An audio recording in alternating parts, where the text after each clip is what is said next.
This is a review of The Talons of Weng-Chiang, another one of the great stories. This one, just like Kei's Androzani, was done by Robert Holmes. Man, the guy's awesome. Again, this one's just too good to really spoil, but I will say this. It is a perfect, almost perfect story. There's one thing that may kill it for you, and I'll get to it when I get to it. But let me sum up why this works. It manages to tie in the historical setting that it's placed in science fiction perfectly.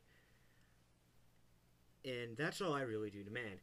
Here's the thing. You can just have any story that is based on a historical a historical place. Like, for this case, let's just say medieval times England, and then have lasers. Shoo, shoo, shoo. That's pretty much all you need to do. Have the setting, and then just say, we need a spaceship. That's sometimes how lazy these things turn out. Believe me, I've seen enough sci-fi movies to prove it.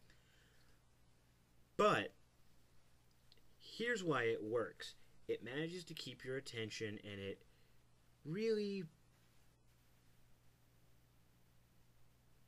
manages to keep your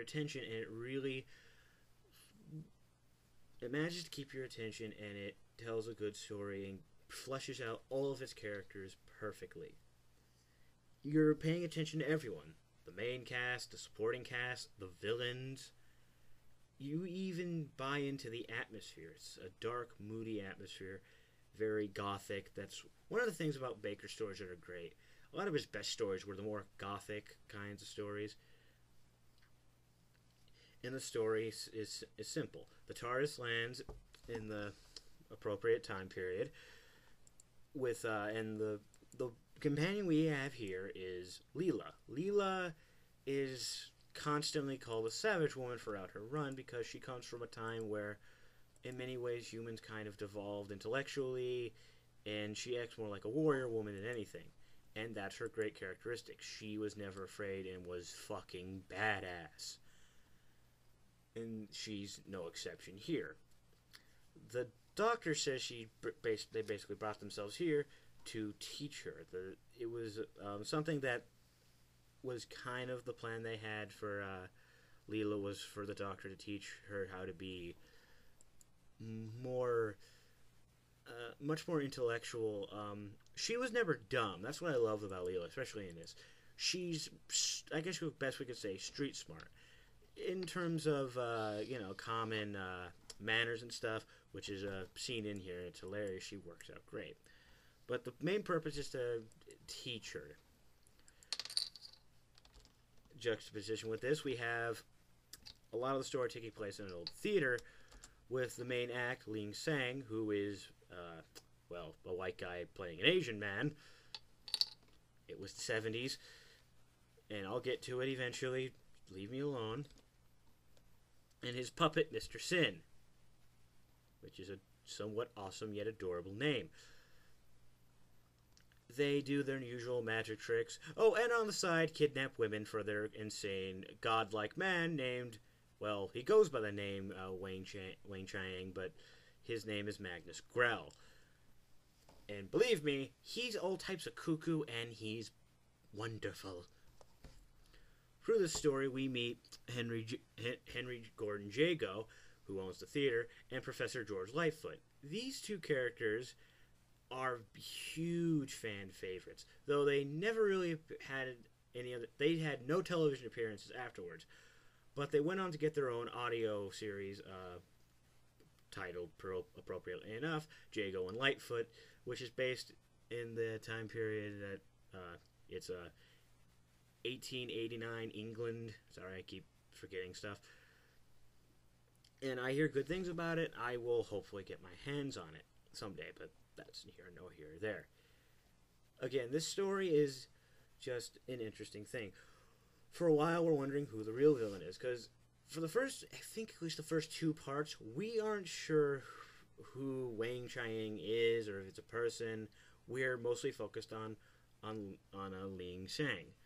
Chang's puppet, Mr. Sin, as I forgot to mention, is a homunculus with the brain of a pig. Ironically enough, played by the guy who played all the Oompa Loompas in Charlie and the Chocolate Factory. Yeah, he's the biggest star in this, technically, if you look at it right. And he commonly is used to kidnap women and kill people who are on the trail of his masters.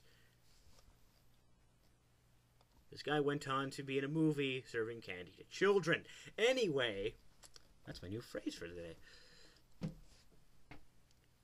The doctor's desperately trying to figure this out. Trying to figure out what's going on, and he stumbles upon a time cabinet in Professor Lightfoot's house. Now, a time cabinet is essentially a... what's the best way to put this? It is the horrible generic ripoff of a horrible generic ripoff of the TARDIS. It's a really crappy time machine. It was developed during the, I think it was called the Sigma experiments during World War VI. And we find out that Grell is from the 51st century, and he desperately wants the time cabinet to go back to his own time. Unfortunately, this may be a shocker, but the Sigma experiments were a horrible failure, and the time travel is unsafe, which, of course, equaled just amazing things, like the fact that Grell looks like he was put in a microwave for an hour, and he sputters off insanity. Oh, and he worships a giant, all-powerful dragon statue. Yeah, craziness will do that to you. The story's full of plenty of action, intrigue, and, of all else, atmosphere. I was even generally scared at times. That's how good this story truly is. Now let's get to the more controversial part. This story garnered some controversy, mostly for the Asian roles of played by white actors, and also, just kind of slight insensitivity to Asian people at the time. Mind you, here's a defense for it, though. The story is based in a less sensitive time. I know that's a rough thing to stretch, but you gotta understand, this is how people thought.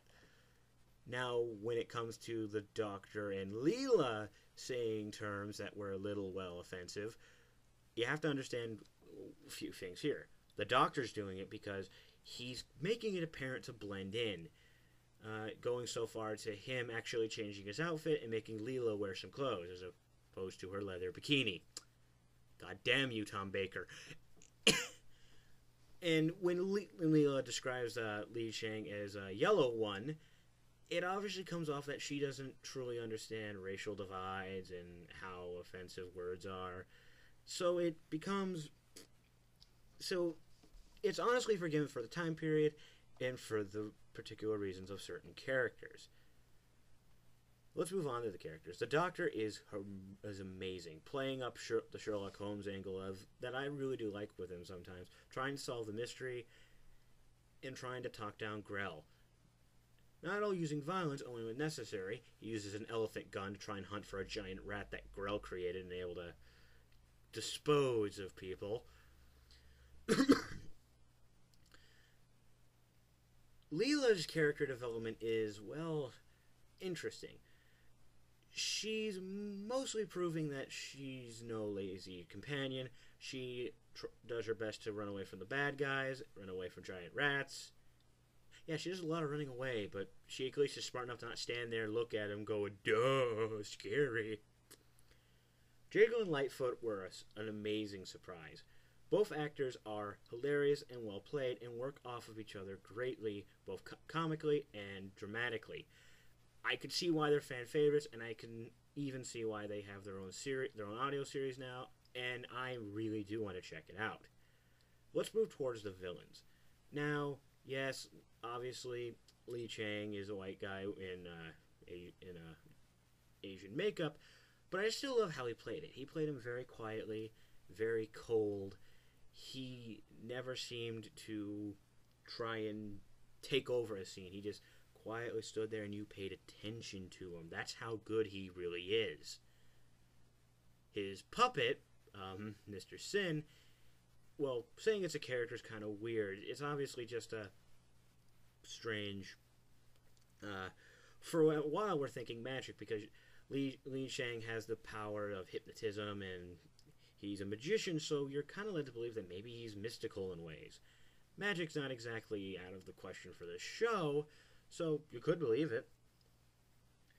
But we find out it's just crazy time travel science given by Grell, who is, again, amazing. He's the exact opposite of Chang. He's utterly insane and chewing up scenery like it's nothing, and I love every second of it. I love the juxtaposition, how this quiet, calculating man is following this absolute monstrosity, this horrible result of really untested, unstable time travel. I even like it because it gave me this thought of, see, this is why we probably shouldn't master time travel, because guys like this are going to have to happen and able to do it. And also, I just love his costume, especially the helmet. I don't know, it looks good even for a classic series look. Well, I've realized all I've really done with this review is gush and explore small things, but trust me, this story is way worth it. It's one of those few instances where it felt necessary for it to be 6 parts, because there's just so much story and so much twist and turns that it's definitely worth the viewing. I obviously recommend this, and I'll see you guys in the next review.